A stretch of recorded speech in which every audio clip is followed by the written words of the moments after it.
G'day curd nerds. G'day curd nerds. Well, g'day curd nerds. Well, g'day curd nerds. Well, g'day curd nerds. Well, g'day curd nerds.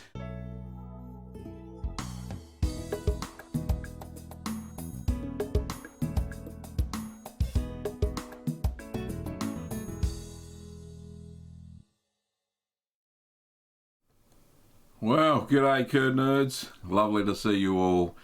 Welcome to Ask the Cheeseman, where you can learn about cheese making at home and ask all your questions, and fingers crossed I'll be able to answer them for you. Hopefully this is all working okay. I actually mucked around a bit with the streaming software, but seems to be working okay now.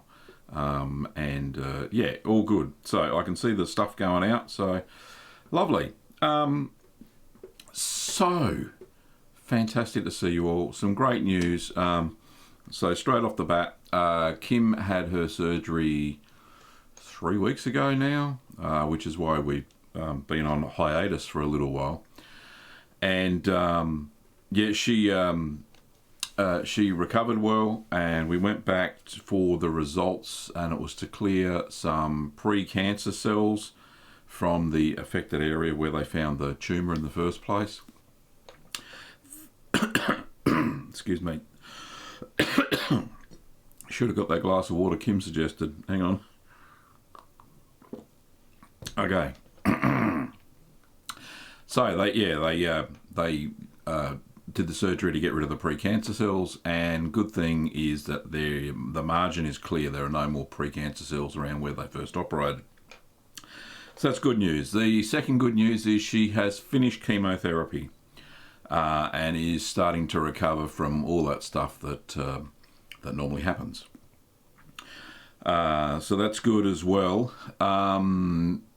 She now has to go through radiotherapy, which is targeted X-ray of the what was the cancerous area, which was a bit of a pain. So she's going to go through 3 weeks of that. It's 5 sessions a week for 3 weeks. So we've got to drive up to Ballarat, which is about an hour away from where we live. So that'll be fun. It's just the transport bit. The session itself's about 15 minutes. She's already done the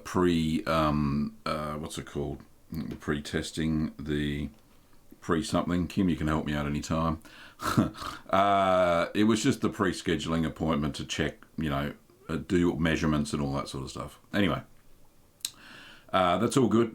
And she's travelling well. She's in great spirits. So hopefully we're nearly on the other side. Still has to have targeted therapy every 3 weeks for IV until February. So that's all the news for that.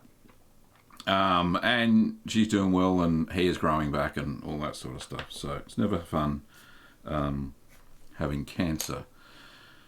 Anyway, she is she's smashing it, Monique. That's exactly right.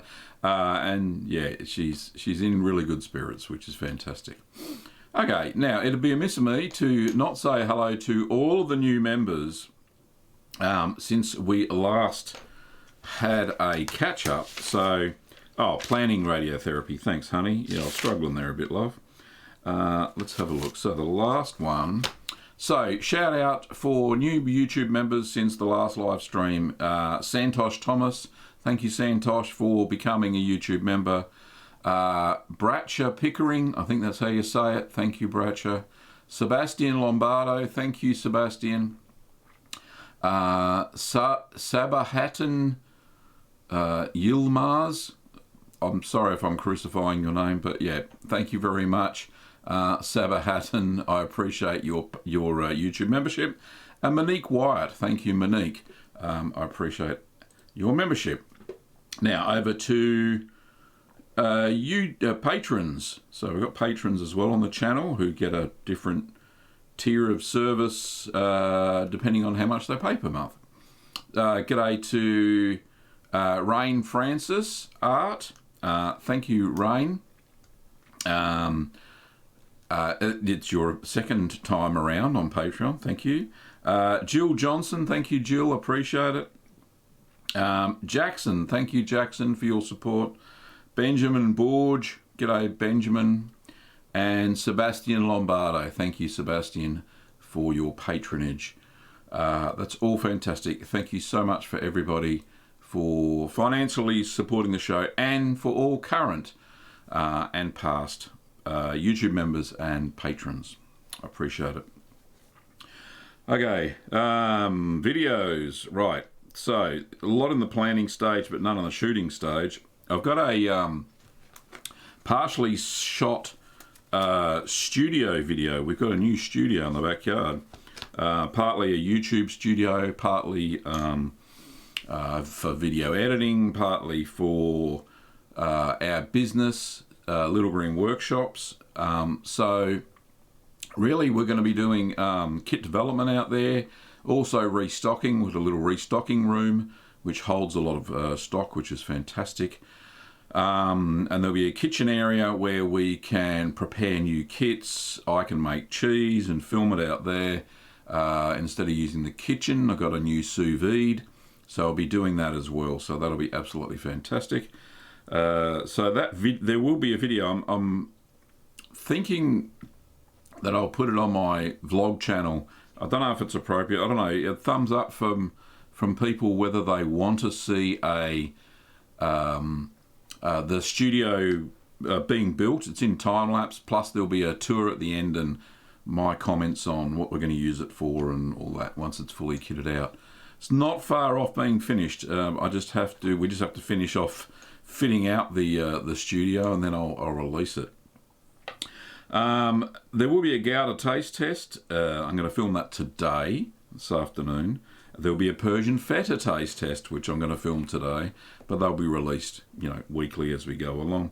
There will be the 10,000 Ways with Whey, which is a kind of a running gag, I think, at the moment. I've got 15 listed, so we will make that soon enough. Just really haven't been having the time to do it due to Kim's surgery and recovery and all that sort of stuff, and all the other news and things and the radiotherapy, and my goodness, we've been to Ballarat and back so many times now, it's incredible. Anyway, let's get on with the show, shall we? Okay, let's say some g'days, as we do here on this channel. Laura, g'day, how are you? Lovely to see you. I'll get to your questions soon. Ambrose, g'day Ambrose. Artie Frog, g'day mate, long time no see. Manuel, g'day Manuel. I'm doing well, Kim's doing well as well. Josamia, I think that's how you pronounce it. Or Hosma. No, Josamia, I'll say it that way. G'day, how are you? Nicola, great to see you, mate. Ruth, all the way from San Francisco. Thanks, Ruth, for turning up. The General, we've also got Patricia from Nova Scotia. Go, Patricia. Monique from Sydney. Get a Monique. Zach, Diego, Michael, Thunis. Oh, goodness me. Thugnificent. Goodness me. Great names. Matisse, Lifedog. G'day, mate. How are you? Vucat, Randall, Jerry, Ahmet, Ali, John. G'day, John. XPFC Wintergreen, g'day mate. Gabrielle, Herb, somebody in Russian which I can't translate. Let's do a quick googly translate here. Can't miss anybody on this channel. Let's have a look. Where's the translate gone? There it is. And it says Alexander. G'day Alexander, lovely to see you, mate. Stephanie, g'day Stephanie, the Food Bloggers Kitchen, Oscar, Bill, Harry, anybody I've missed, ER, Amazing Larry, Donald, Alan, I think that's just about everybody. That'll do. All right, so let's get into the questions, shall we? That's what we're here for. Let me just have a look. So we have got 100 people. Oh, it's just dropped one. Sorry, I must have upset somebody. 100 people, which is fantastic, and 58 likes. So great. So if you like the show so far, hit the thumbs up. That would be absolutely fantastic. So let's get on with the questions, shall we? Rightio. Okay. Laura, the first question off the bat at 7:30 this morning. In your Parma video, or Parmigiana video, you mentioned that you vacuum pack after 3 months after it grows a natural rind. Do you still recommend this, and would you recommend the same process for Gruyere? Laura, yes, I would, because, yeah, so naturally ripen it in a ripening box for the first 3 months. It's between 1 and 3 months, so you can determine that yourself. You're the one in charge. So if you think it's got a firm enough rind and you're seeing too much mold growth, then definitely either then just give it a quick oil at the 1 month mark. See if that keeps it away. You can oil it weekly. It's no big deal. Just use a good olive oil and wipe it over, and that'll keep the mold at bay as well, and help retain some of the moisture. Then around 3 months, once it's got a fairly good rind, then you can vacuum pack it for the remaining 9 months before you crack it open. You could probably do the same for Gruyere. I wouldn't see any problem with that. I don't think they oil Gruyères, and I certainly haven't. I've just washed it, let it dry after about, I think it's about a month, 2 months. Let it dry a little bit so the rinds touch dry. And then when mold grows back, I just brush it with a very soft nail brush, or a baby hairbrush is what I have used in the past. Hasn't been used on any babies. So, yeah, it works fine. Okay. So that's fantastic. I hope that answers your question. We have a super chat already. Let me just stop the flashy light. There we go. That works. From the Food Blogger's Kitchen, says, God bless. Thank you so much for your kind $20 super chat. I really appreciate it. The Food Blogger's Kitchen. Okay. Laura also says, I just got a delivery of Lysolac. You recommend it to stop late blowing in my gouda. I don't know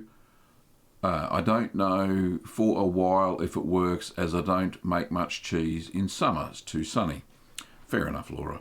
Yeah, I reached out to a company in the Netherlands to see if I could get some, and they said that they don't import directly into Australia, but DuPont, that big chemical manufacturer, does ship into Australia. So I've just got to follow that up because I can't get any here. So I'm going to get some Lysolac, which, for those uninitiated, it stops late blowing. It stops the production of butyric acid, which sometimes is found in the milk already before you make the cheese. And it's due to the cattle eating silage and stuff like that, or not green grass. So it causes fissures and cracking in some washed curd cheeses like Gouda. And in fact, it has happened to my last Gouda because I did not add any Lysolac.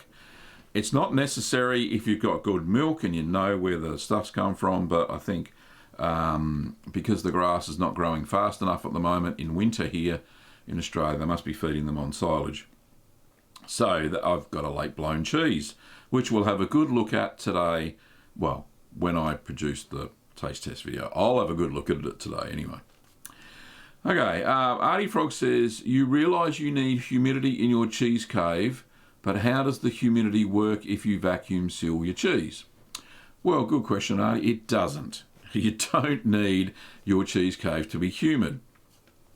It can be just the standard fridge, just temperature controlled. So to control the humidity, use ripening boxes, and I've said that many times before.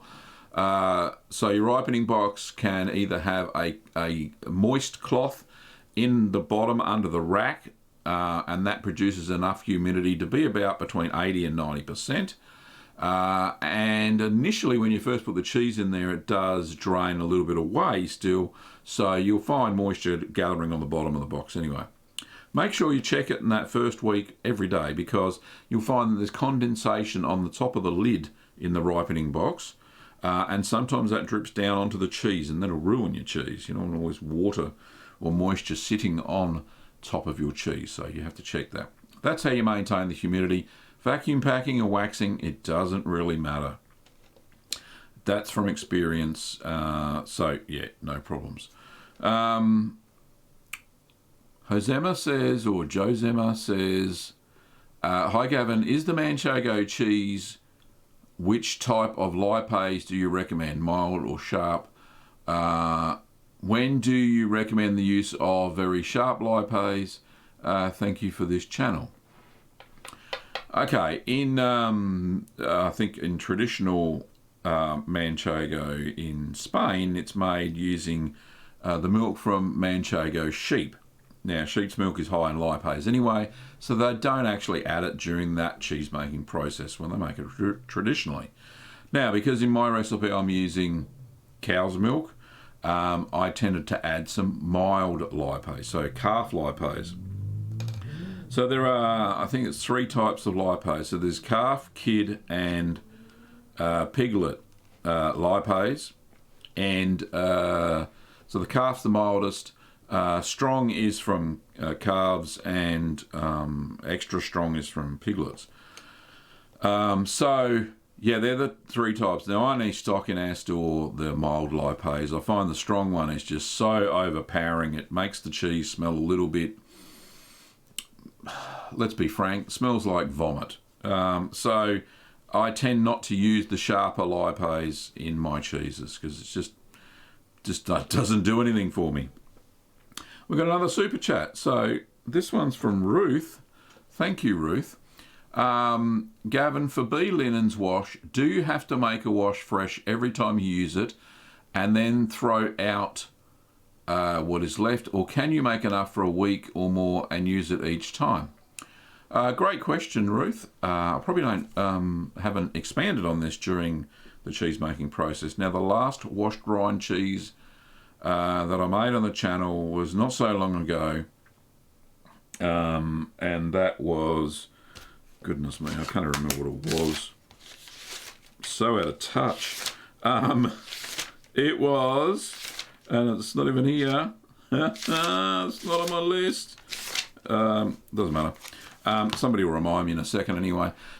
Yes, I actually made up the wash for that and left it overnight in the fridge and then washed the cheese.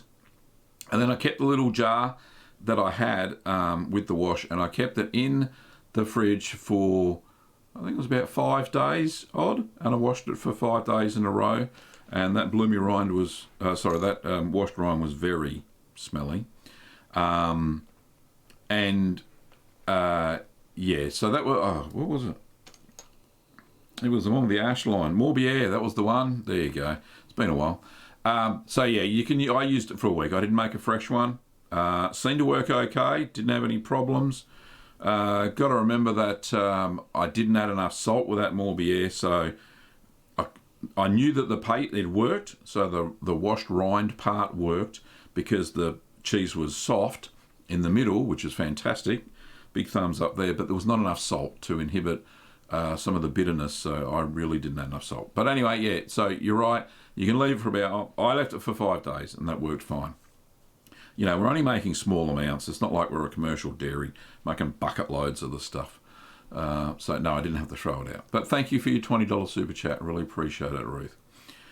Okay, let's get back to the questions. Manel says, I always making mascarpone cheese, but the last time I got a different taste, although I followed the instructions when I always do. My inquiry is why I got the different taste this time.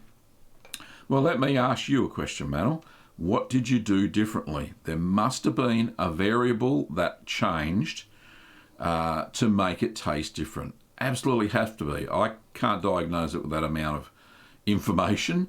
So think of the variables, things like the milk. Did you get different milk? Did you use different starter culture? Did you use a different amount of tartaric acid for mascarpone? How thick was the cream? Was the cream fresh? So have a think about those different variables. How long did you leave it to go thick? So yeah, have a think of the variables and figure it out. That's why it's always good if you're making the same cheese over and over and you want the same flavour every time, You should write down exactly what you did, the temperatures, how much of each ingredient you added, where you sourced your ingredients from. Best way to do it if you want to replicate a cheese over and over again. Okay.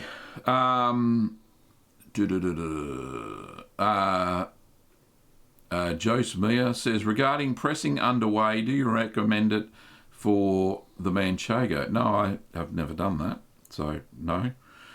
Do I have any plans for Beaufort cheese? No, not at the moment. It's on the list, but we'll get there eventually. Once we're past radiation therapy, I'll start making cheeses again in earnest, but I'm just not going to have enough time to run a business and create cheeses and experiment during this next month and a half. So unfortunately, that's probably going to be the case. But there will be content on the channel. The General says, hi Gavin. I made soy yogurt using your culture and video. It's great, but it's a bit too runny. Any tips? Thank you. Let's think. How did I make mine thick? Okay, so what you can do is strain it through using butter muslin. It does strain okay. Some of the whey comes out. Well, soy milk whey, if you're going to call it that. And that'll thicken it up a little bit. So hang it in a moist butter muslin. So that's the tight weave cheesecloth. And then I'll drain away some of the moisture and it'll thicken up a little bit. Okay. Joe Smear says, my last question, you've asked a few there. Regarding my battle against mould in my wine fridge, I'm planning to coat the cheese with PVA only. Have you tried it? Does it make life easier? Thank you again. Yeah, I haven't tried it personally, but yes, I have heard good things about it. There is a PVA coating that you can put. It's got a mould inhibitor in it. So yeah, just paint that on. It tends to be fairly brittle if you handle your cheese a lot. So I would put at least one layer of wax over the PVA for your cheese. Okay.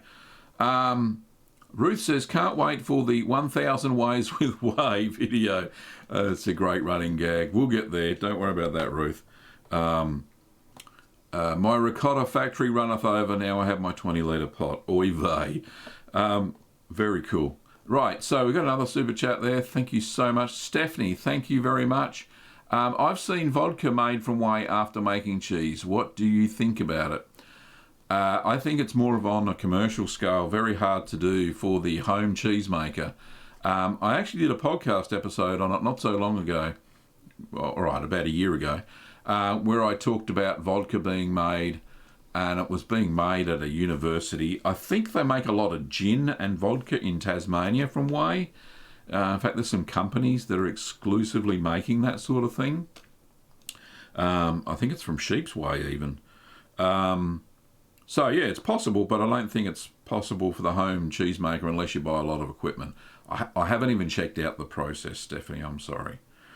But yeah, that'd be very cool if you could. Okay, there's another super chat there. We'll get this one. Who's this one from? This one's from Jim. G'day, Jim. Lovely to see you here. Says, g'day, Gavin. I trust your queen, Kim Webber, is feeling a tad better today. I got my Curd Nerd mug. Thanks. Fantastic, mate. Well done. I got this one here, which is got a lovely little saying on it. It's not going to focus. It'll have focus on it. It says, old wine, old cheese, and old friends make great company. So that's another one I've actually got in the merch store. But yes, I don't have the Curd Nerd one in front of me. But thank you, Jim, for purchasing my merch. Very cool. And enjoy your mug. Think of me every time you take a sip from it, mate. Cheeky, I know. Okay. Back to the questions. Where were we? No. Everybody says hello, which is great. I love hello. John says, oh my, it's the cheeseheads having cheese withdrawals. I hope all is well and chunky cheesed indeed. Gabrielle, there we are, there's a question. I just repackaged my Stilton after 2 months and had a little nibble. It's absolutely fabulous. Wow, what will it be like after another couple of months? Thank you, Gavin. Well, I think that might be a question. So, if it's absolutely fabulous now, I would eat it now. I wouldn't repackage it and leave it for another couple of months, because I've had blue cheeses run away flavour-wise and become absolutely terrible. Like, I'm talking overpowering ammonia stench, really difficult to eat. So if you think it's really good now and you got a bit of blue veining, then eat it now. Put it in, wrap it in cheese paper. Wax paper. Wrap it in wax paper. Store it in an airtight container in the fridge, so it doesn't get too much oxygen, so it can keep growing blue. Or even vac pack the pieces of it, and that'll be fine for quite a while, so that won't dry out or anything like that. So yeah, if you think it's good now, I would not let it age any longer. Blue cheeses tend to then start to undergo proteolysis, which is a breakdown of the proteins, and makes them runny like a camembert, a really overripe camembert. So yeah, if you think it's great, do it now. Okay, Herb says, finally made the live show. Greetings from Planet Houston. You're most welcome, Herb. Alexander's from Russia. Yeah, I think I mentioned that before. John says, zing, zing, 234 subscribers. No, it says 232 if I look at the little count. 232, that's not bad. I mean, I feel blessed for having so many subscribers. It's great. Stephanie says, how do you stop aging cheese from mild to sharp? Put it at 4 degrees is what we do. Okay, so let's just get rid of the light there. Oh, there we go. So we've got a $9.99 super chat from Josma. Thanks for answering all. Thanks a lot for all your answers. No problems at all. That's what Ask the Cheeseman's all about. Thank you so much for your kind super chat. Now, Stephanie had a question. Sorry.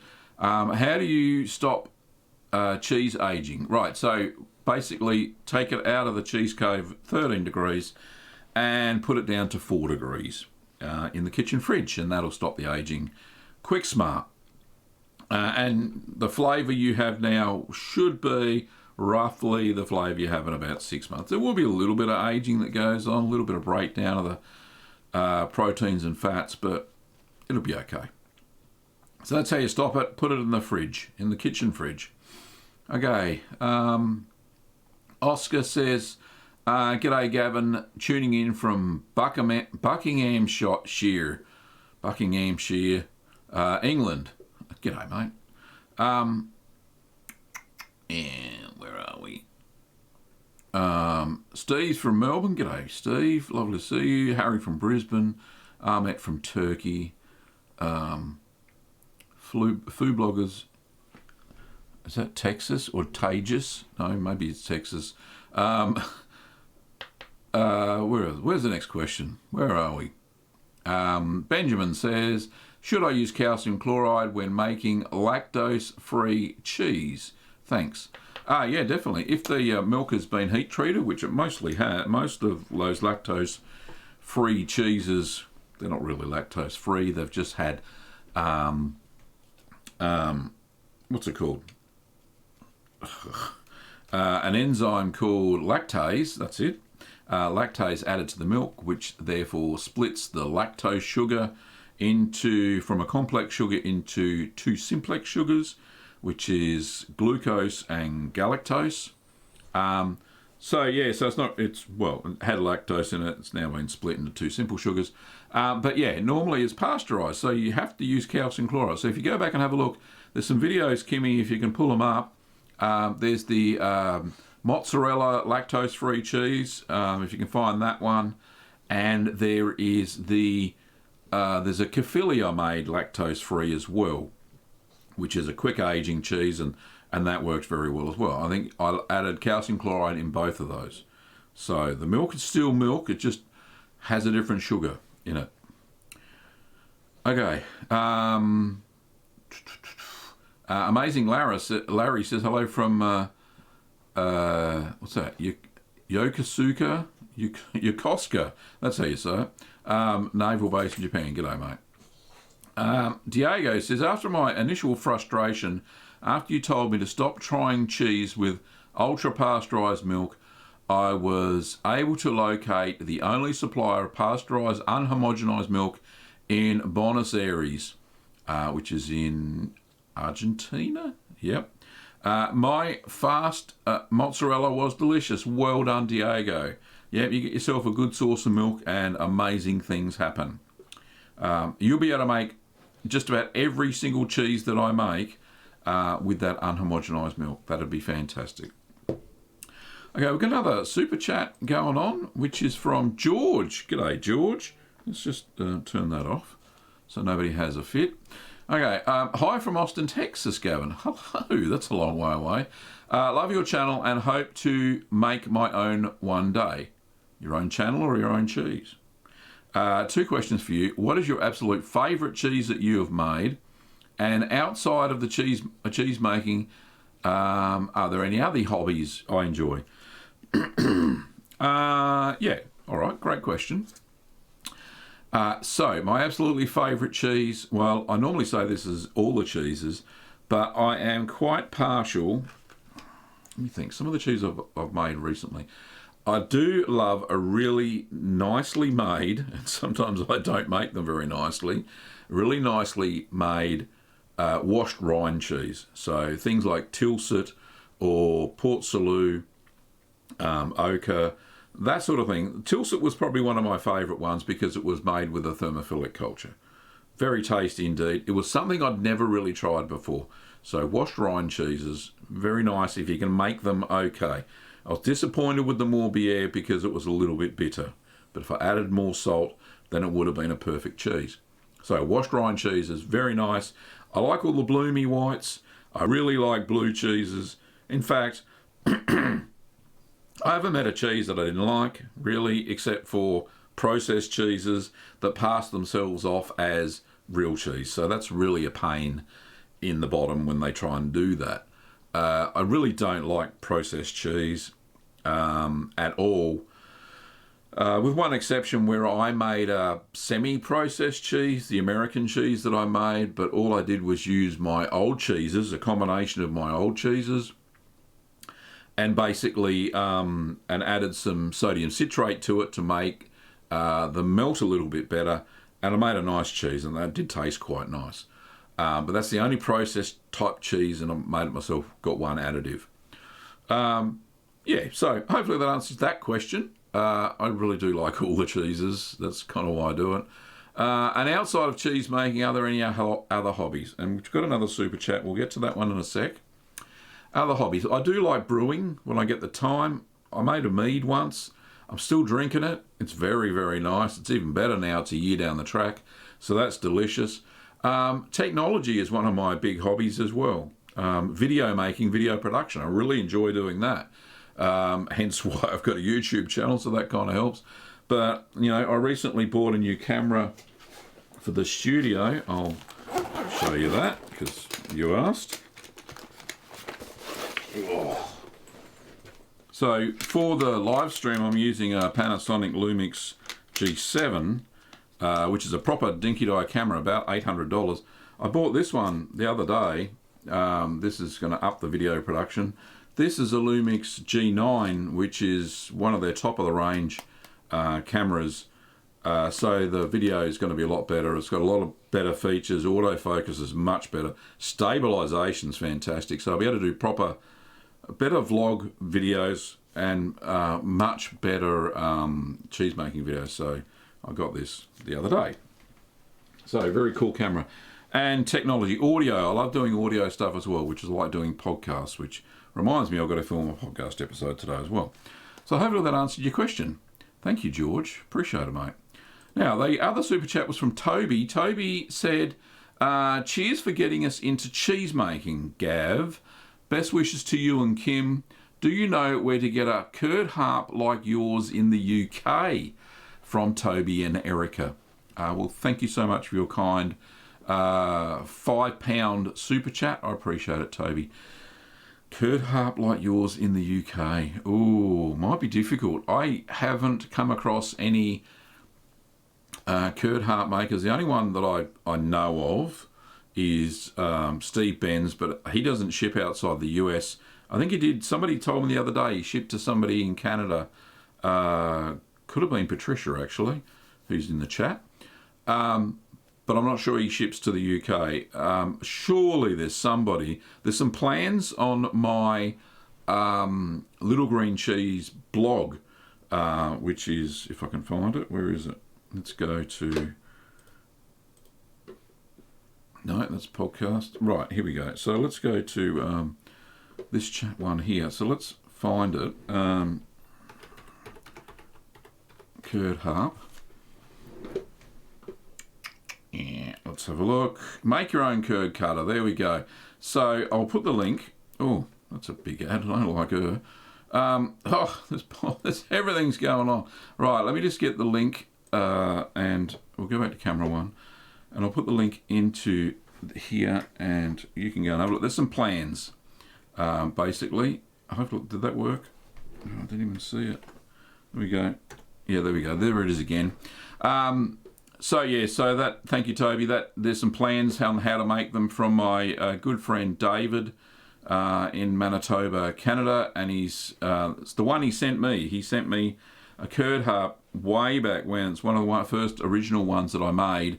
I used. So I'd never made one. He's made it, and it works like a treat. Still strung tight as a bow, and it really does work. So I'll just get rid of that. Okay. So hopefully that answers your question. So if you can find somebody to follow those plans and make one, perfect. If you're handy yourself, you can make one as well. But, have a look at Etsy. Etsy's a good place for home crafts, craft people, that sort of stuff. eBay, go and check that out. And I'm sure there's some good cheese making supply shops in the UK. You really just have to Google and have a good look. I'm sure some of them may have curd harps. Because, there's something that home cheese makers use a fair bit of. And it'd be a good business if somebody got into it. Okay. All right, so the next question is from Alan. Alan says, what is the purpose of lipase and when should it be used? Okay, so lipase breaks down the fats, helps promote the process of lipolysis, which is the breakdown of fats into enzymes in cheese, which is really cool. What it does, it produces what the Italians call a piquant flavour or a spicy flavour. Pardon my pronunciation if I haven't got that correct.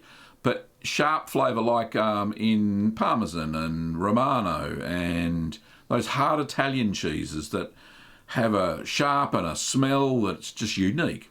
So that's what... And Manchego is another one that has a lot of lipase in it. Anything with goat's milk and sheep's milk, then, yeah, they have a lot of lipase naturally occurring. And if we use cow's milk, then we have to add a little bit in. So... But yeah, so those hard Italian cheeses are typically ones where we add lipase to them.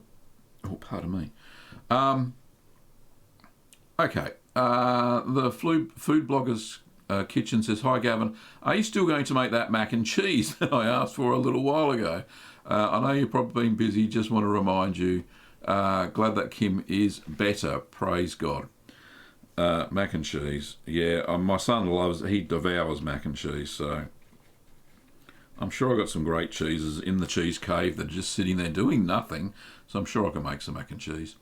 Everybody says, I think I got up to the bit where I talked about Kim's radiotherapy and stuff, which is fantastic.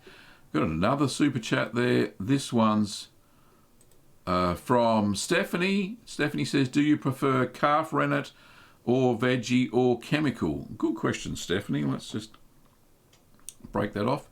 I prefer vegetarian what's it called? Fermented Cheeseman, fermented Cheeseman. I can't remember the other letter. But yeah, there's a I'll start again. There's a Rennet made by CHR Hansen called Chimax Plus. And it's the 200 IMCU Rennet that I sell in our store. That's the one I use. So Chimax Plus is the one I prefer. Works very well. There is a microbial rennet that I also use. It's made by Mad Millie. Doesn't work as well, I don't think, but that's microbial. I haven't used any animal rennet at all, and one of the reasons I don't stock it is because it has a very short shelf life. 6 months tops, really. Very hard to get animal rennet here in Australia. You can get it, of course, but it is difficult to get your hands on. Some purists say that animal rennet is the only way to go, but all the cheeses that I've made them with vegetarian rennet or Chimax Plus, and it works perfectly. I have no issues whatsoever. So they're my views. Other people may have other views about rennet, but that's what I use, and it seems to work fine. Okay. Jermaine says, "Hi Gavin, a ball of cheese formed outside a waxed Colby inside my cheese cave. I removed it, took the wax off, a bit of brine and re-waxed it. Your thought on causes?" So a ball of cheese formed outside the waxed Colby. Don't really understand. It sounds like your cheese has gone very pasty,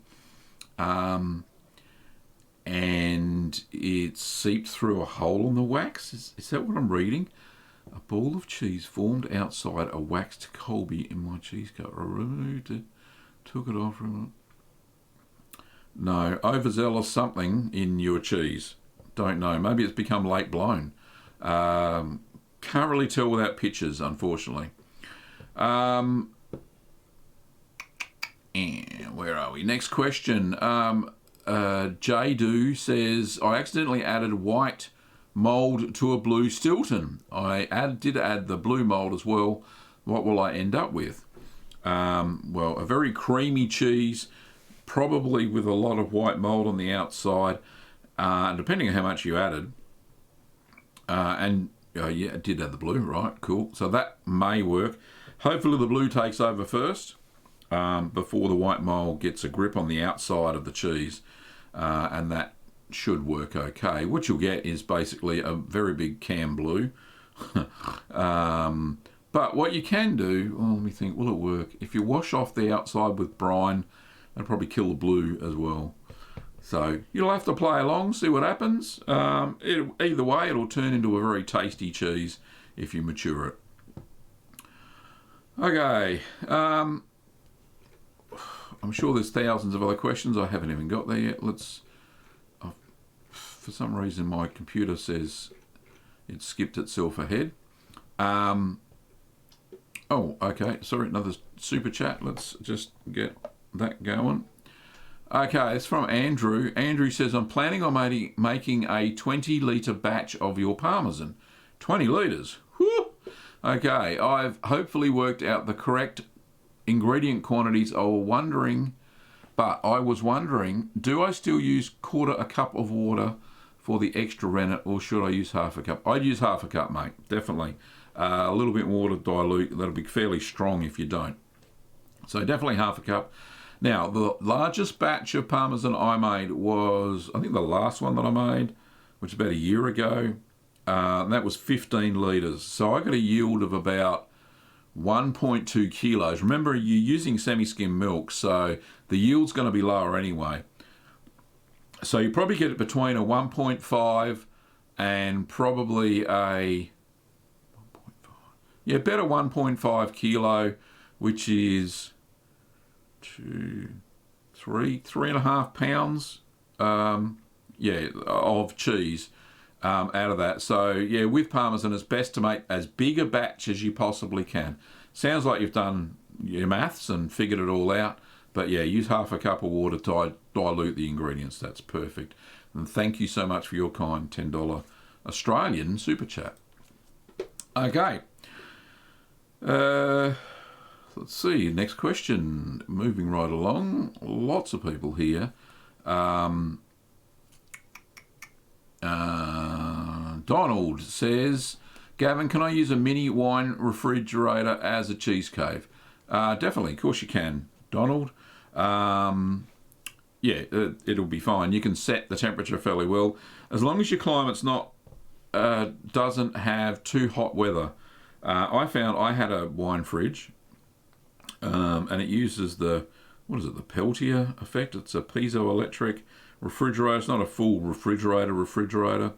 And I found in summer, when it went over 30 degrees Celsius, it tended to drift higher than 13 degrees that I'd set the cheese fridge at.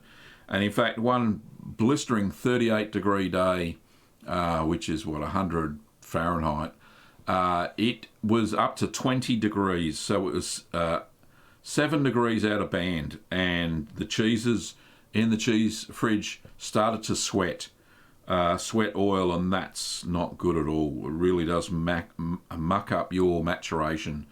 So very, very ordinary indeed. So yeah, you can, if you can control the climate around the fridge enough, and not have it in a really stinking hot room, and good clearance around it, so it maintains the temperature. Very cool. Lots of new people here that I haven't mentioned. So we've got Kuma, Roy Yister, I think that's how you say it, Nick, Donald, of course, Franz Gavel, I think that's how you say it, Charlotte, Gary, Lude Nation, what the? Okay. John, he's talked about Norwegian cheeses. I must have missed a question somewhere. Salam says, if I'm ripening a blue cheese, how can I know if there is bad mould growing? Well, if it's not blue or green, then you've got bad mould growing on your cheese. It's the one you introduced as the one you hope to see, basically. Stephanie says, is that a cheese pupper? Yeah, there is a doggo. Let's see if camera 2 picks up doggo. No, it's just me. I've got it in the wrong spot. I've got my other camera in the spot for my podcast. Sorry. She's down there. So, no, that way. She's down there. Holly's down there. Yes, she is there. Yeah, Holly's in the cheesy chair of wisdom. Nice one, Kim. Yes, indeed. Augusto says, hi, Master Gavin. I'm trying to make mozzarella and it did the filata but tasted like wood. Don't use wooden milk. I don't know what to recommend there. I have no idea. So let's get rid of that, and hopefully in a second the little notification come up. Where is it? No, doesn't want to play for that super chat. It's from the Food Blogger's Kitchen. It says, I'm in Texas, but it'll be cool to collab one day. Yeah, that would be very good. We can organise something there. Send me an email. You can get to the email if you go to the About tab of the channel. So go to the channel page, go to the About tab, and my email address is down there. You can contact me, see what we can do. Okay. All right, back to the questions. I'm way out of band. Where are we?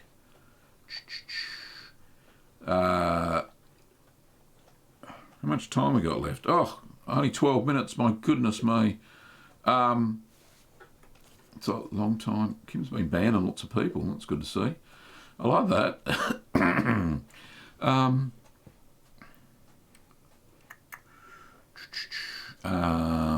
Okay, right. So we're talking about the cheesy chair of wisdom.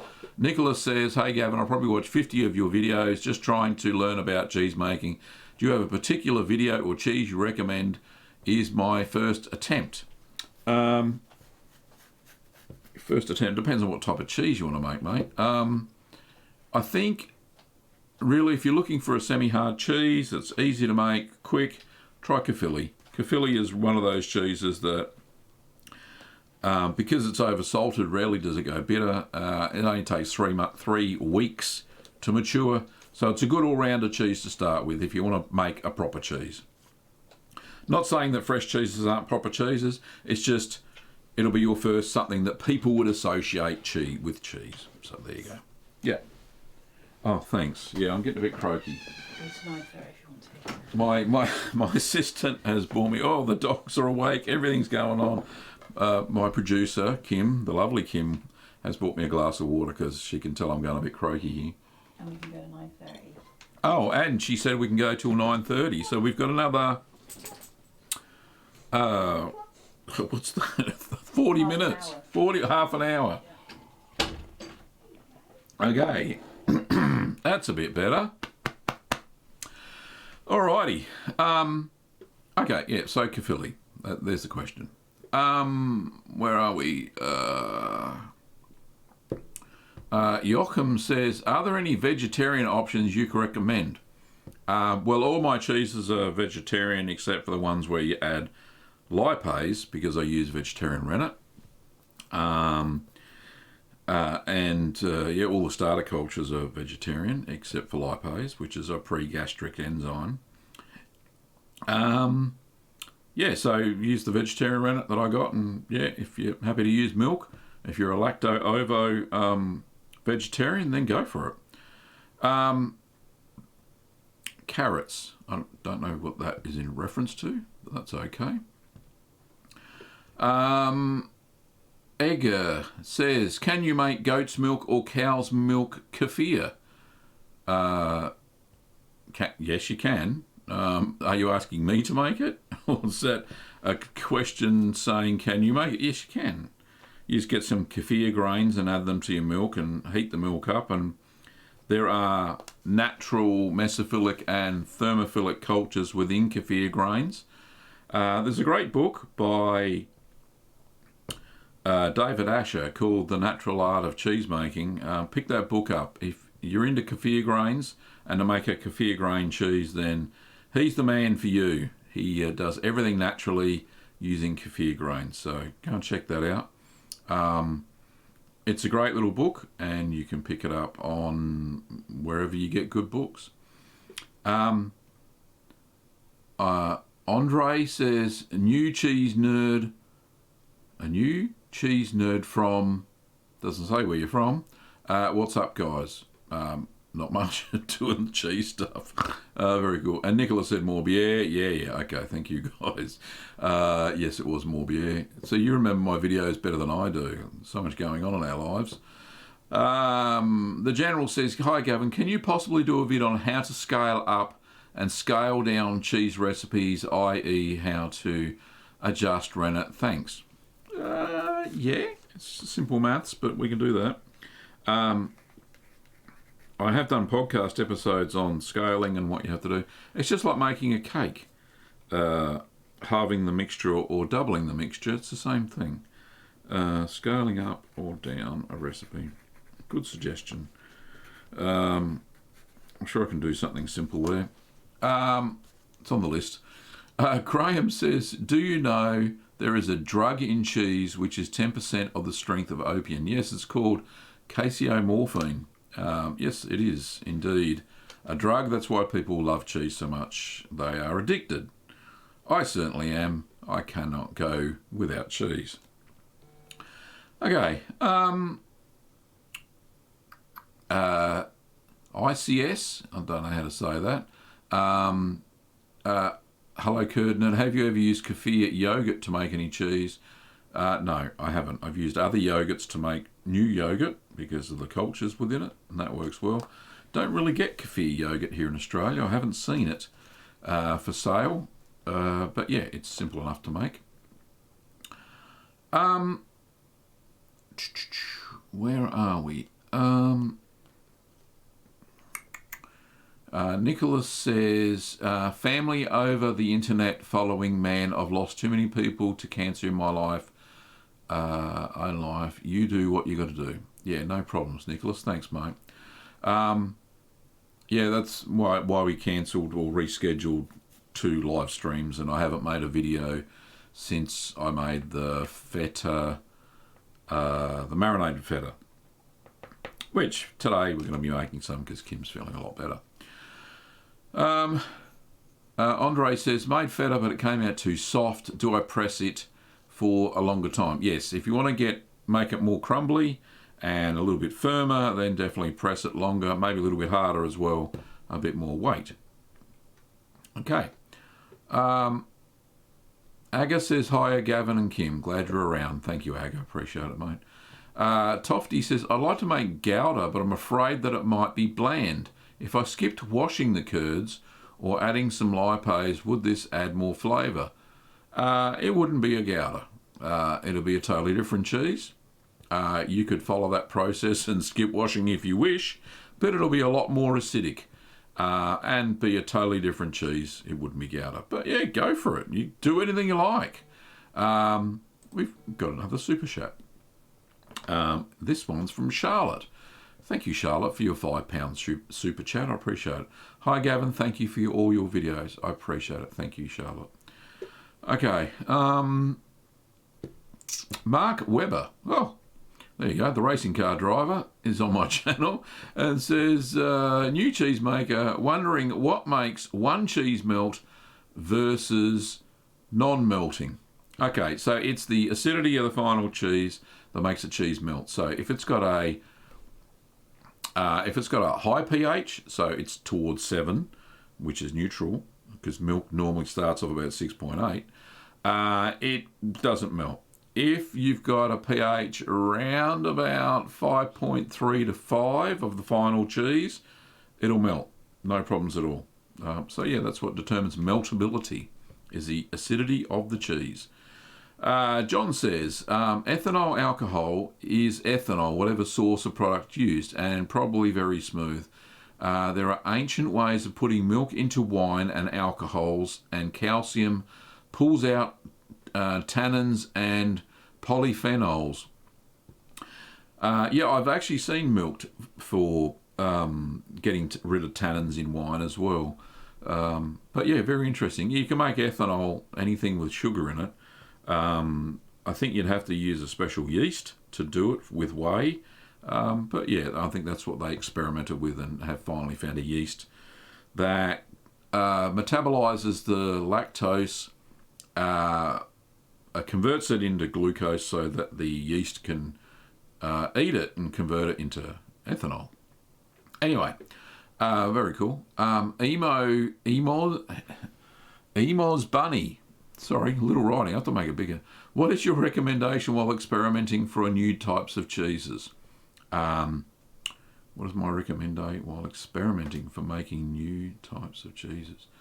As in, well, my recommendation is write everything down. Whatever you do, if you are trying to create a new cheese recipe, I think that's what you're asking. Hang on, I've got a big hair there. I think that's what you're asking. Yeah, write it down. So make a cheese log and write down all the temperatures, all the ingredients, the type of culture you used, the exact amounts, and all that sort of stuff. And during the process, the temperatures that everything got to. If you've got a pH meter, test the pH as well.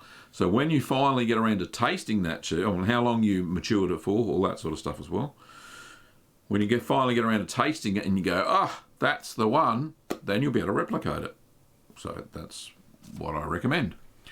John says it's called cheese whining. Makes it very smooth, but a little less flavourful drink. Okay, very cool. Thank you, John, for that wisdom, that gem. Stephanie says, I'm just trying to figure out what to do with all the whey I have left over from my dairy next year. Do I feed it back? Boil it down into a powder? Yeah, whey there's a lot of whey. Yeah, well, like I said, I'm hopefully getting my many ways with whey video made soon. And I'll give you some options. Some are good. Some will use a lot of whey. Some will use some whey. But yeah, I use a lot of it on my garden. I typically pour a lot of whey onto my fruit trees. They seem to lap it up, especially the citrus ones where they like a little bit more acidic, so acidifies the soil a little bit because of that lactic acid in the whey. But yeah, they love it. The fruit trees seem to lap it up. Billy says, I got my Blessed Are the Cheesemakers t-shirt. I love it. Thank you, Billy. I've got my What have I got on today? Certified curd nerd. I've got a whole cupboard full of these. I always like to buy my own merch. But yeah, certified curd nerd. Excuse the belly, but yeah. Thanks, Billy, for buying my merch. Grant says, I love you, Gavin. Oh, thank you, mate. I appreciate it. I love you back. Ruth says, I found the book you mentioned with 200 easy recipes. It has some interesting cheeses. I made Appenzella, which is a washed cheese, and Estrom. Yes, they have lots of exotic washing. Indeed they do. And Estrom is a very stinky cheese. I have actually smelt it. In France, when I visited France many, many years ago, back in 1983. Yes. Donald says, any suggestion to convert a wine chiller into a cheese cave? I've actually got a video somewhere. Kim, can you put up the link for Donald around my cheese fridge and how I converted it to it's just a dorm fridge or a bar fridge, whatever you want to call it. It's an under-desk fridge, one of those small ones. And I just put an external thermostat on it and it worked fine. Gabrielle says, thank you, Gavin. You've given me permission to eat it now. Yes, eat your Stilton now, mate. Judith says, morning, I made the cheddar yesterday. This morning, after 10 hours of pressing, I noticed that barely any liquid has come out. Is that normal? Thanks. Yeah, if you cheddared it properly, there'd be a fair bit of whey come out in the cheddaring process. Not a lot of whey comes out when you press a cheddar because it's a fairly dry curd anyway, as you probably figured out. As long as when you take it out of the press, it's got a fully closed rind. Now, because a lot of people don't press their cheeses hard enough, you really do need to either give it more time or more pressure if you find the rind hasn't closed up. But yeah, I think not a lot of whey comes out of a cheddar anyway because it's a fairly dry curd. Okay, same goes for hard Italian cheeses too. The initial first pressing, yeah, you get a bit of whey out, but because the grains of the curds are so tiny, they've hardly got any moisture in them at all anyway. Next question is from Gavin. Could you tell again the book that Ruth mentions? Yeah, I have a copy on my shelf somewhere. She just bought this one, 200 Easy Homemade Cheeses by Deborah Amron Boys. It's a good one. That's one of the first ones I started getting some recipes from. Got some great recipes in there. They're all 16 litres though, which is what, 4 gallons of milk. So very high in milk. I had to convert a lot of the recipes down to 10 litres. So that's why I convert a lot of those recipes. And yeah, Ruth's got down there, she got it on Amazon. So yeah, it's difficult to get your hands on. They stopped printing it for a while.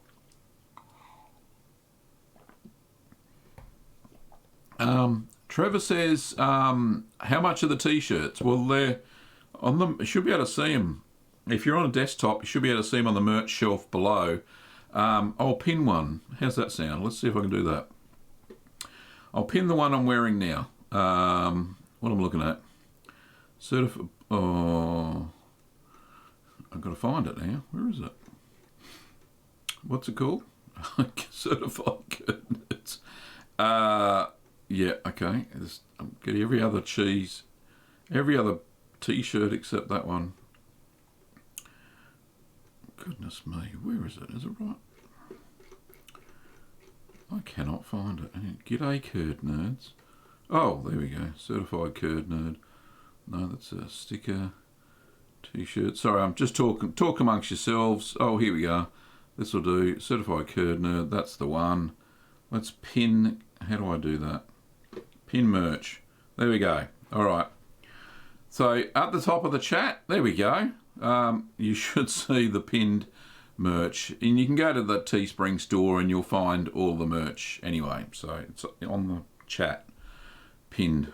Okay. So if you want to go and check out the merch, go check it out there. And Kim's already put the link, so I don't know why I just did that.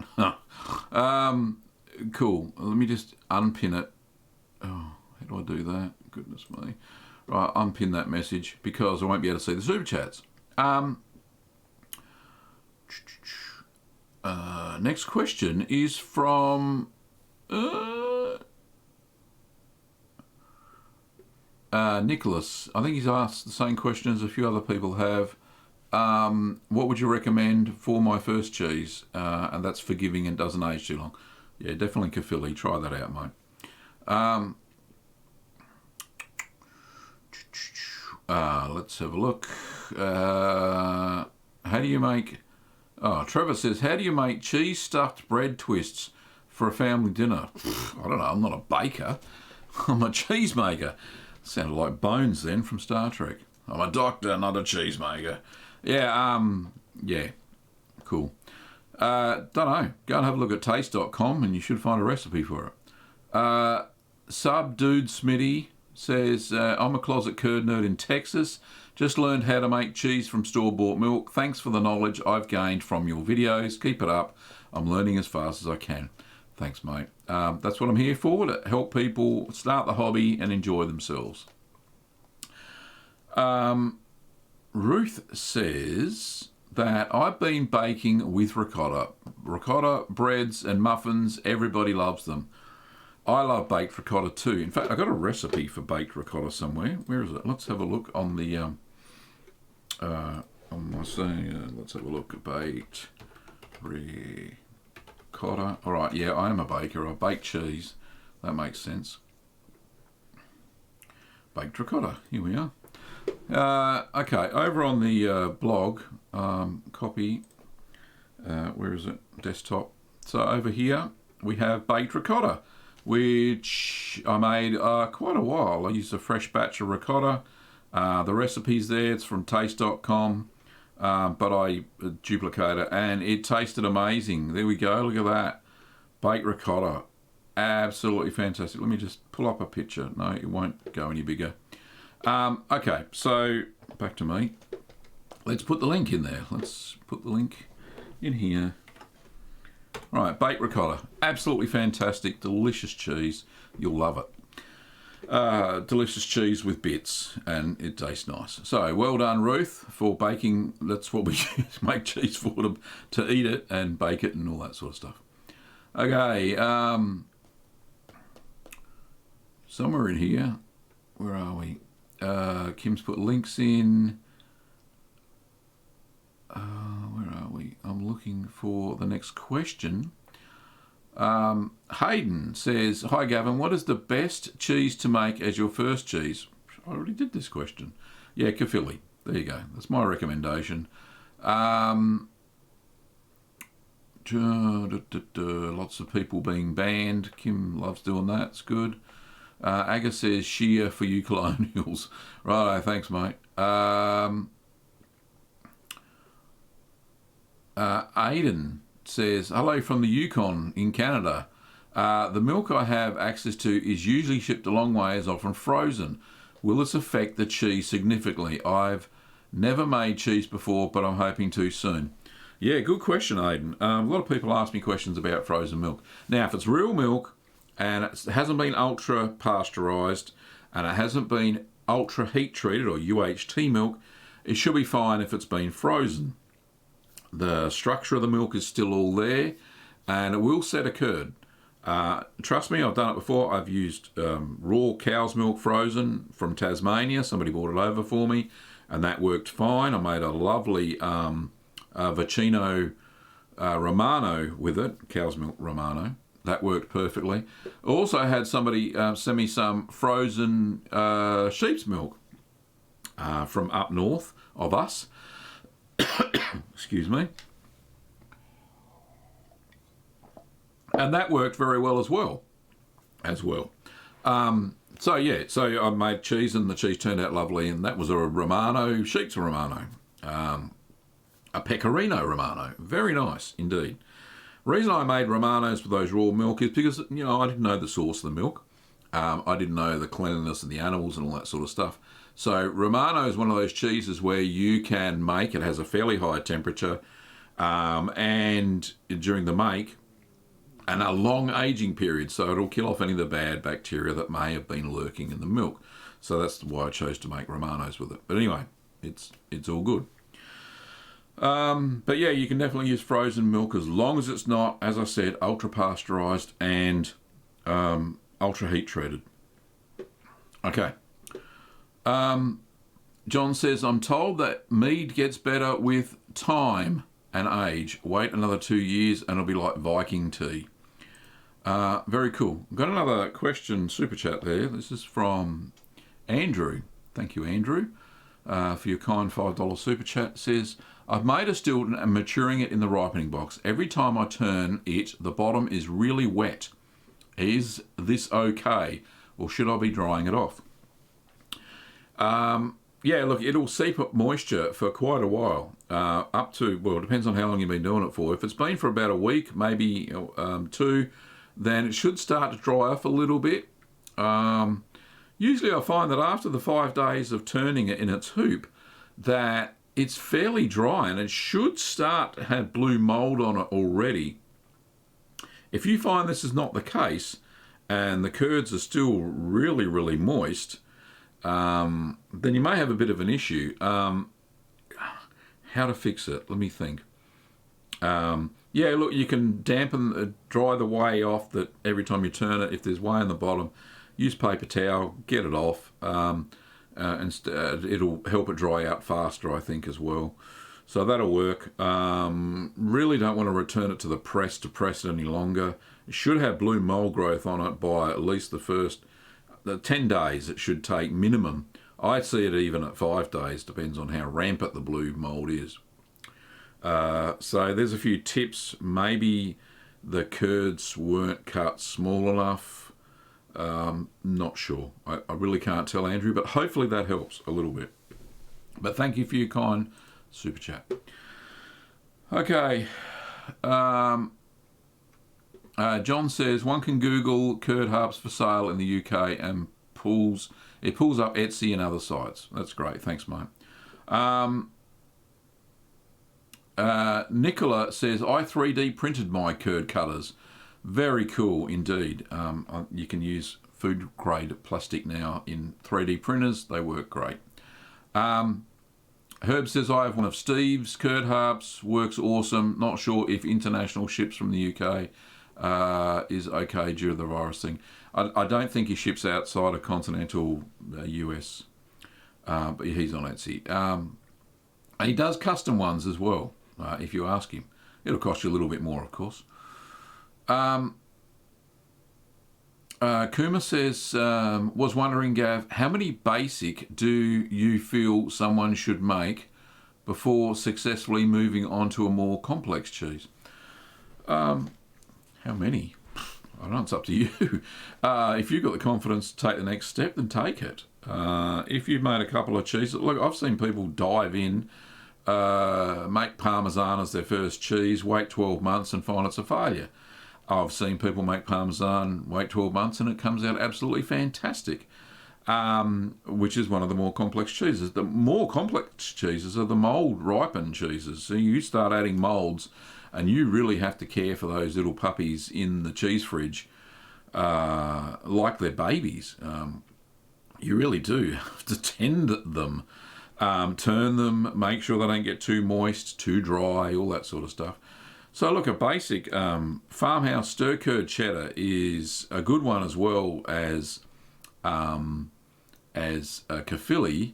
Caerphilly's very basic. Like I said, 3 weeks. With a farmhouse cheddar, you can get away with 6 weeks of maturation.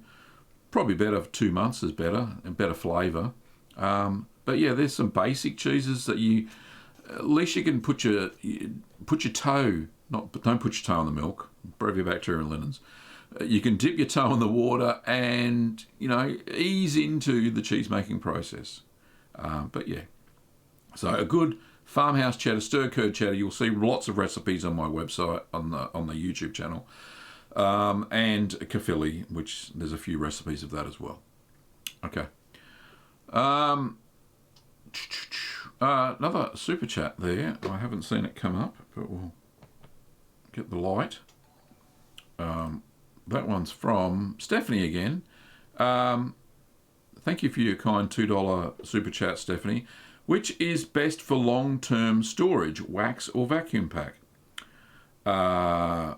It's up to you, honestly. So waxing does have a tend, if you overhandle it, to crack sometimes. Vacuum packing doesn't. However, I do find some things, some cheeses in vacuum pack, if you age them for a long, long time, it tends to pull out more moisture, and you'll see that in the plastic. So sometimes that is a bit of a problem. So look, it's each to their own. Waxing cheese and storing in the fridge for long time storage is a good idea. If you cut the pieces, so like cut a quarter of the cheese, wax it, put it in the fridge, mark what the heck it is, of course, is a good way to do it. I got a fair few in vacuum packing in the fridge, and they seem to be okay. So it depends on you, depends on what you want to do. But thank you for your $2 super chat. Right, I don't know where I am on the questions. Let me just pick one at random. Lots of people asking each other's questions, answering each other's questions, which is great. I really do appreciate that, because I just never get to all of them, if that makes sense. Where are we? Let me just pick one. Genji, I think that's how you say it. Good morning, Mr. Gavin. How many gram tablet Rennets for 4 litres of milk with water? How many mils, and how much citric acid and water for 4 litres of milk to make mozzarella? Okay. Kim, can you just put up the link to the quick mozzarella video for Genji that has all the answers to that question?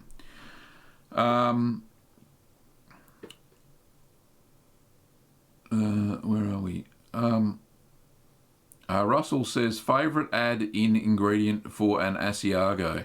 Peppercorns is what I used. I made an Asiago papato, Russell, not so long ago. And, yeah, absolutely fantastic with the peppercorns in it. That's the only one I made, and that's my favourite so far. A Block Beat says, hi, I am from the Netherlands. What do you think of our Gouda cheese? I'm a fan. I'm a fan of Gouda, definitely. In fact, I'm doing a Gouda taste test today. I'm filming it. You won't see it probably till next week, but we'll see how it goes. Might even see if I can get it done today and get it up 24 hours early for all the patrons and the YouTube members, and then I'll release it to the general public. Okay. So another question from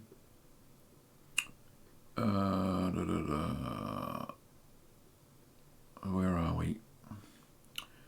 Kim is talking about rocks or something. What are we doing? What's this? I'm feeling good, Ruth. I laugh every day with Gavin and have tried to remain positive through this whole process, and have kept focusing on the future. Indeed she has. She's done it well. Gavin is my rock. Oh, right, that's the rocks. And has been there holding my hand and keeping me strong every day. Thank you, darling. Yeah, I love it a bit. She's crazy. I'm crazy for her. Toby says, Gouda has a lovely flavour. Was the first cheese we made. Was the best at 3 months. Got too tasty after that. Too tasty as in like probably too strong. Kim says, and he's feeding you all healthy cheese. So loving of him to take and give to you. Yeah, I don't know what's going on there, but yeah, that's cool.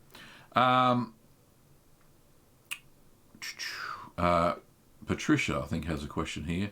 Last week I got a good buy on used cheese moulds, including a 2-pound rectangle with follower.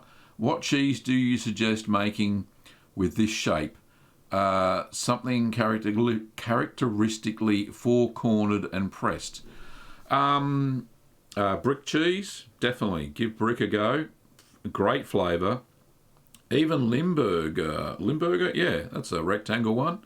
That's a good one as well, and I think I pressed that a little bit as well. So try that, brick, Limburger.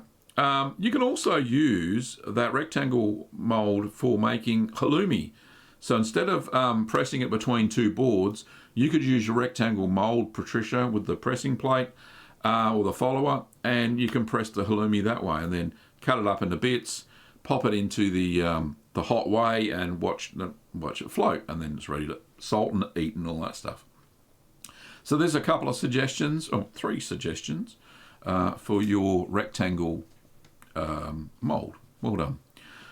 James says, I made your double Gloucester yesterday. Curd was very wet and could not cheddar the curds. Pressed OK finally. How might I expect the final product to come out?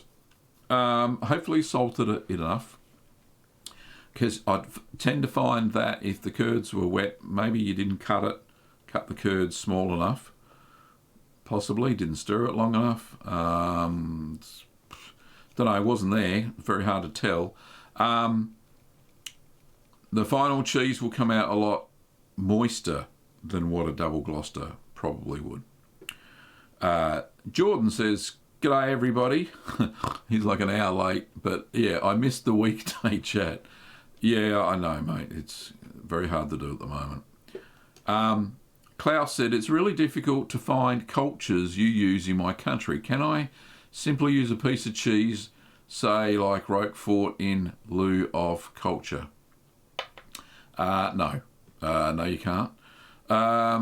Because the cultures basically, the lactic bacteria basically die when they're in the cheese. They turn into enzymes and break down the fats and proteins. So, no, you can't. The blue mould you can. You can take a little bit of the blue mould out of a Roquefort and inoculate milk, and that'll grow the blue mould, but you won't transfer the culture. The cultures, I'm sure you will be able to get cultures from somewhere online. We have global internet. You can get them somewhere. Or use raw milk. That's the other solution. Back in the old days, no starter cultures, just use raw milk. Make sure that it sits so it's fresh within 3 days. Leave it on the counter for 12 hours, and it should acidify enough to set rennet, and away you go. And add whatever you like to it, and follow whatever recipe you want. But make sure your raw milk's clean. Sometimes it gets early blown, and it gets a coliform infection and turns into like a sponge. So it's best to use a pasteurisation technique called a low temperature long hold, and that seems to work quite well and preserve some of the enzymes within the milk. We've got another super chat. This one's from Stephanie again. Thank you, Stephanie. Are tiny curds better? Cutting the first set smaller and uniform and cheddaring down even smaller. It depends on what the cheese is. You haven't said what cheese you're making.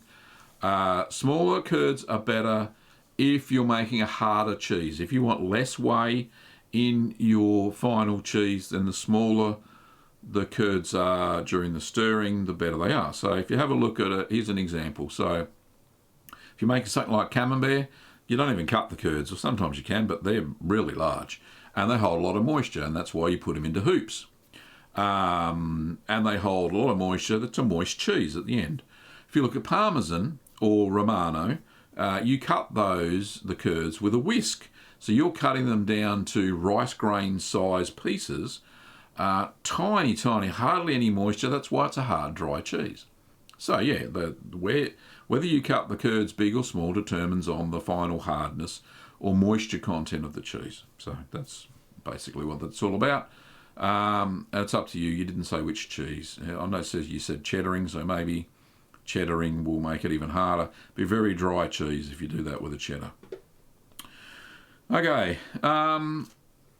Nicholas says, don't apologise for the belly. I'll never trust a cheese maker without a belly. Thanks, mate. Appreciate it. That's great. I love it. Thanks, mate. Ricardo says, will mesophilic culture type set flavour. I made a cheese with MC101 and it tasted like yogurt, not cheese. Thank you, Gavin. I don't know what MC101 is. Yes, the different type of mesophilic culture will determine the flavour. Here's an example. I used a simple mesophilic culture, MO30 by Sacco. I think the equivalent is the choose it equivalent is MA100 or something like that. It's a very simple mesophilic, and I used to use that in my stirred curd cheddars. I've recently switched to MA4001 by Danisco Choose It, and that has 4 different cultures, including a thermophilic in it, and that enhances the flavour, something shocking. It really does give it a good flavour boost. So I found that in those style of stir curd cheddars that I make, using MA4001 really blows it away. It's just absolutely fantastic. So yeah, different cultures, mesophilic types, will produce a different flavour in your cheese. That's what the bacteria do. Klaus also says, really hard to find cheese salt with no iodine here too. Try sea salt. I'm sure even Himalayan salt will work, that pink rock salt. Make your cheese a little bit pink, but it works. So you try and find a sea salt, that sort of stuff with no iodine in it. It's very hard in some countries because of, I think a lot of European countries put iodine into their salt because their diet's low in iodine. And there's still actually radiation from the Chernobyl reactor explosion in the Ukraine, or was it Belarus? I can't remember, one of those 2 countries. And yeah, iodine prevents thyroid cancer or something like that. Right, another super chat. And we got 4 minutes to go, so this will be the last one. Well, I don't know, it's up to you if it's the last one. It says, hey, but this is from Paul Sawyer. Thank you for your $5 super chat, Paul. It says, hey, Gavin, are you shipping to the USA yet? I need more of your cheese baskets from Little Green Workshops. They are the best I've found. Thank you, mate. Appreciate it. No, unfortunately, we're not shipping to the US at the moment. Australia Post, who's our international carrier, are still refusing to start the service again where they picked up from our business premises, which was a next day delivery. So if I live closer to the city of Melbourne, apparently we would get same day pickup, but out here in the sticks, they have cancelled their next day delivery pickup service. I've been onto them every week to find out when it's starting. Here in Victoria, the COVID-19 restrictions are just being increased again due to multiple breakouts within Melbourne. So I can't see it coming back anytime soon, unfortunately. I don't want to rub the crystal ball, but I don't think that we're going to be internationally shipping for the rest of the year. If it happens, I'll make an announcement on the YouTube channel. I'll do a special video saying, hey, we're shipping again to reach the most amount of people, because not everybody watch these live streams. But yeah, I'll make an announcement, and I'll do it via the Little Green Cheese Facebook page and the blog as well, and the podcast. I'll announce it everywhere. Don't worry about that. And obviously on the live streams. But yeah, it's just a pain. We tried to set it up via courier, but it was so expensive. And just, I know people are crazy about cheese making gear, but I just thought it was ridiculous. I don't want to rip people off with shipping, where the couriers just make it so bad. Anyway, Kim's probably giving me the wind up now. She hasn't.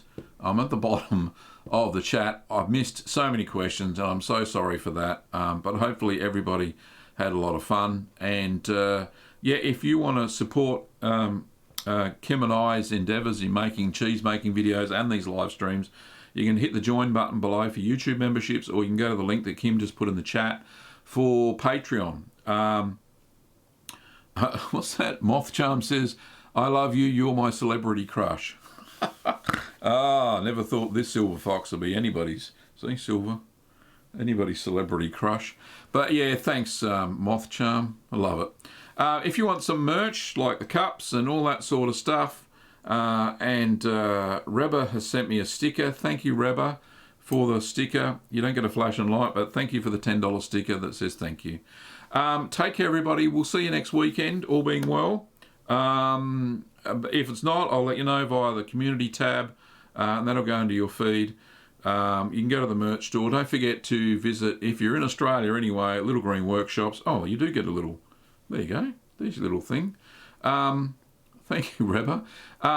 Yeah, don't forget, if you're in Australia, then yeah, you can get your cheesemaking gear from littlegreenworkshops.com.au, and that'd be absolutely fantastic if you support the business.